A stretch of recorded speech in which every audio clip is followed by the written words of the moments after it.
Selama masa belajar di rumah, sangat penting bagi kita untuk menjaga kesehatan.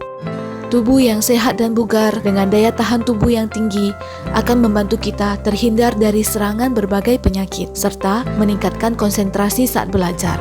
Beberapa cara yang dapat kita lakukan untuk memelihara kesehatan adalah makan makanan sehat bernutrisi, olahraga secara teratur, dan istirahat yang cukup. Makanan yang bernutrisi sangat diperlukan tubuh agar tetap sehat dan berfungsi dengan baik. Jumlah nutrisi yang diasup tubuh harus tepat dan seimbang sesuai kebutuhan, tergantung usia, jenis kelamin, susunan genetik, gaya hidup, dan kondisi kesehatan. Nutrisi juga tidak boleh terlalu berlebihan karena tidak baik bagi tubuh. Apa itu nutrisi? Nutrisi atau gizi adalah substansi organik yang sangat dibutuhkan oleh makhluk hidup. Makhluk hidup memerlukan nutrisi untuk pembentukan energi, menjaga berlangsungnya fungsi normal setiap organ dari sistem tubuh, pertumbuhan, pemeliharaan dan perbaikan, serta reproduksi. Terdapat 6 jenis nutrisi yang dibutuhkan tubuh. Yang pertama, karbohidrat, meliputi gula, zat pati, dan serat. Karbohidrat merupakan nutrisi yang menghasilkan energi. Yang kedua, lemak, meliputi trigliserida, asam lemak, fosfolipid, dan sterol. Lemak juga merupakan nutrisi yang menghasilkan energi. Yang ketiga, protein dan asam amino yang dibutuhkan tubuh untuk pertumbuhan, pemeliharaan dan perbaikan struktur tubuh. Yang keempat, air yang dibutuhkan tubuh untuk mengangkut nutrisi, oksigen, produk limbah, dan zat penting lainnya. Air juga dibutuhkan untuk banyak reaksi kimia, untuk struktur dan perlindungan tubuh, dan untuk mengatur suhu tubuh. Yang kelima, vitamin diperlukan tubuh untuk mengatur proses metabolisme. Vitamin yang larut dalam lemak adalah vitamin A, D, E, dan K. Sedangkan vitamin yang larut dalam air adalah vitamin C, B6, B12, tiamin, riboflavin, folat, niacin, asam pantotenat, dan biotin.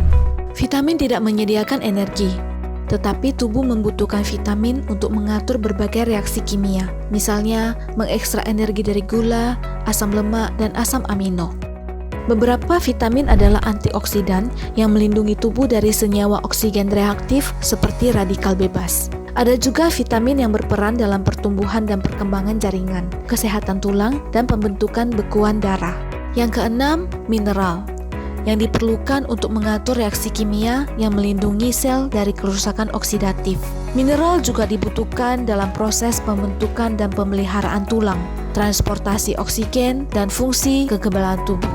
Beberapa mineral dibutuhkan dalam jumlah yang signifikan, seperti natrium, kalium, klorida, kalsium, fosfor, magnesium, dan belerang. Dan beberapa mineral yang diperlukan dalam jumlah kecil, seperti zat besi, tembaga, seng, mangan, selenium, yodium, fluorida, kromium, dan molibdenum. Keenam jenis nutrisi tersebut dapat kita peroleh dari berbagai kelompok makanan yang ada di sekitar kita, seperti biji-bijian, kacang-kacangan, sayur-sayuran, buah-buahan, daging-dagingan, dan susu. Sangat disarankan agar kita mengkonsumsi berbagai macam makanan tersebut setiap hari karena kandungan nutrisinya sangat bervariasi dari satu ke yang lainnya. Makanan di sekitar kita yang dapat kita konsumsi agar kebutuhan nutrisi kita sehari-hari terpenuhi seperti sumber utama karbohidrat. Makanan tinggi karbohidrat dapat kita temukan pada nasi putih atau nasi merah. Selain karbohidrat, nasi mengandung vitamin B1, B2, B3, B6, protein, zat besi, fosfor, selenium, mangan, dan magnesium. Jagung. Selain berkarbohidrat dan serat, jagung mengandung protein, vitamin A, vitamin C, vitamin B, dan folat. Minyak jagung mengandung vitamin E dan fitosterol yang dipercaya memberi pengaruh baik pada kadar kolesterol di tubuh. Jagung juga mengandung mineral seperti mangan, kalsium, zat besi, kalium, fosfor, magnesium, seng, dan tembaga. Sumber utama protein. Makanan tinggi protein dapat kita temukan pada daging unggas seperti ayam dan bebek. Selain sumber protein yang tinggi, daging unggas adalah sumber fosfor, seng, dan niacin yang sangat baik untuk mengurangi asupan lemak. Telur. Selain tinggi protein, telur mengandung vitamin dan mineral berkualitas tinggi, termasuk vitamin A, D, E, B5 dan B12, asam folat, fosfor, zat besi, yodium, selenium dan riboflavin atau vitamin B2. Daging merah. Selain sumber protein, daging merah merupakan sumber mineral penting, termasuk zat besi, fosfor, seng, dan tembaga, serta vitamin termasuk vitamin B dan A. Ikan kaya akan protein, namun rendah lemak serta kalori. Ikan tertentu seperti tuna, salmon, makarel mengandung omega-3 yang sangat baik dalam mengurangi pembekuan darah, menurunkan kadar kolesterol darah, dan meminimalkan penyakit jantung. Ikan salmon kalengan, sarden, dan herring dengan tulang lunaknya yang sebagian besar dapat dimakan juga merupakan sumber kalsium yang baik. Ikan yang tinggal di air asin mengandung iodin. Ikan juga mengandung vitamin B, zat besi, kalium, magnesium, dan fosfor. Kacang-kacangan seperti kacang kedelai, kacang tanah, kacang merah, dan kacang hijau merupakan makanan yang kaya akan protein, asam folat, kalium, zat besi, magnesium, dan phytochemical, serta rendah lemak dan tinggi serat. Biji-bijian seperti wijen dan biji bunga matahari juga kaya akan protein dan lemak. Susu dan produk olahannya merupakan makanan yang kaya akan protein, vitamin B, dan sebagian besar mineral yang dianggap penting dalam makanan, termasuk kalsium, magnesium, fosfor, seng, yodium, dan selenium. Susu sendiri merupakan sumber karbohidrat yang baik, namun produk olahan susu seperti keju, yogurt, es krim, mentega, dan margarin mengandung sodium dan lemak. Buah-buahan. Buah adalah sumber serat, vitamin C, beberapa vitamin B, vitamin A, antioksidan, dan fitonutrien lainnya yang berharga bagi tubuh kita. Apel, pisang, pepaya, nanas, pir, sukun, durian, longan, leci, melon, semangka, mangga, jambu biji, belimbing, nangka, kesemek, kiwi, jeruk, lemon, jeruk nipis, dan aneka beri merupakan buah yang kaya akan vitamin C dan serat. Selain vitamin C dan serat, apel mengandung pektin, yaitu serat larut yang membantu mengurangi kolesterol dalam darah. Pisang mengandung vitamin B6, potasium, magnesium, tembaga, mangan, karbohidrat, protein, dan lemak. Pepaya mengandung vitamin A, vitamin B1, B3, B5, vitamin E, vitamin K, likopen, kalsium, potasium, folat, dan magnesium. Sukun mengandung kalium.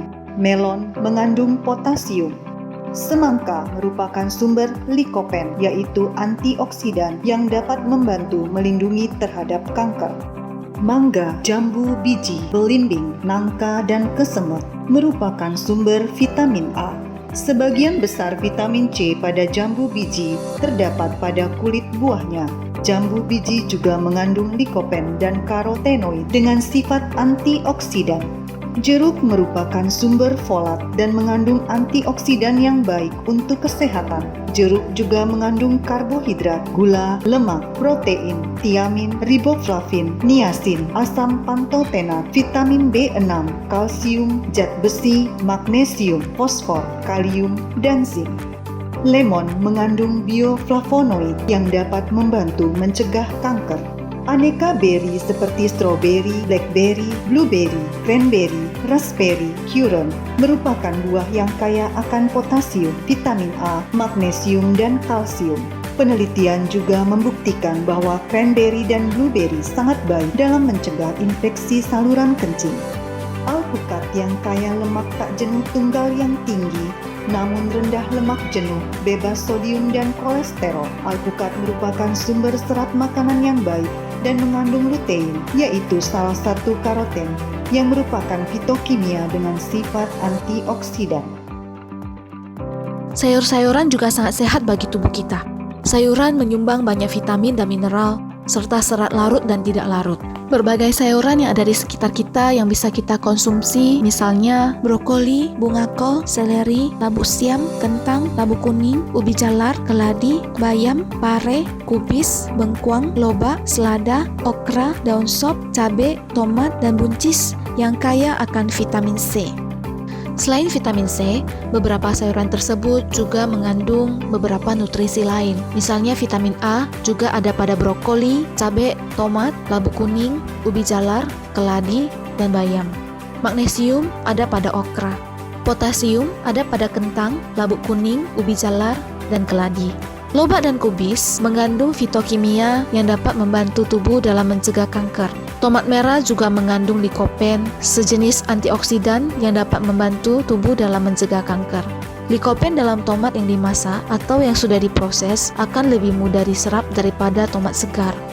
Bayam mentah selain mengandung vitamin A dan vitamin C juga merupakan sumber dari folat yang baik. Sedangkan bayam yang sudah dimasak memperoleh nutrisi tambahan seperti riboflavin, vitamin B6, kalsium, zat besi, dan magnesium. Meskipun bayam adalah sumber zat besi dan kalsium yang baik, asam oksalat yaitu zat kimia yang ada dalam daunnya menghambat penyerapan zat besi oleh tubuh.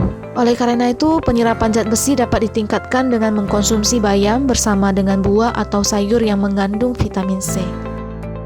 Wortel merupakan sumber vitamin A dan serat yang baik. Wortel juga mengandung fitokimia yang dapat mencegah kanker dan penyakit jantung. Bawang putih dan bawang merah mengandung antioksidan yang sangat baik bagi kesehatan dan meningkatkan kekebalan tubuh. Jamur yang dimasak adalah sumber niacin dan riboflavin yang baik. Lemak adalah nutrisi penting.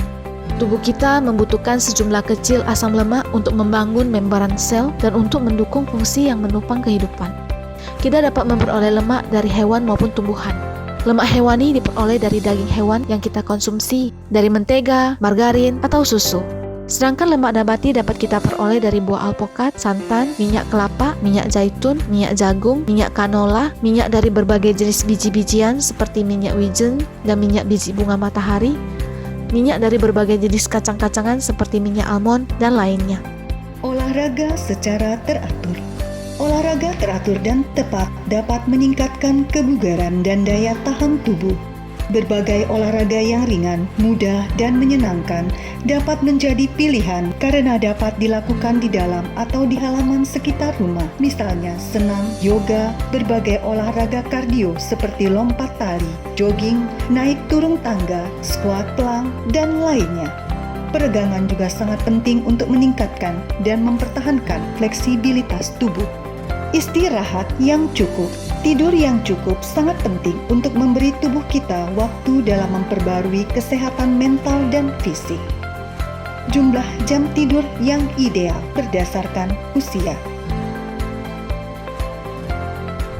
Semoga tayangan ini dapat membuka wawasan kita tentang pentingnya memelihara kesehatan selama belajar di rumah, sehingga kita semua dapat meningkatkan imunitas tubuh kita masing-masing dan terhindar dari penyakit serta semakin bersemangat dalam belajar dan bekerja. Saat belajar di rumah, pastikan untuk melakukan hal berikut. Bangun pagi, berjemur di pagi hari, dan lakukan olahraga teratur. Konsumsi makanan sehat dan bernutrisi. Duduklah dalam posisi yang benar dan nyaman saat belajar. Istirahat yang cukup, serta disiplin dalam menerapkan protokol kesehatan dan keselamatan.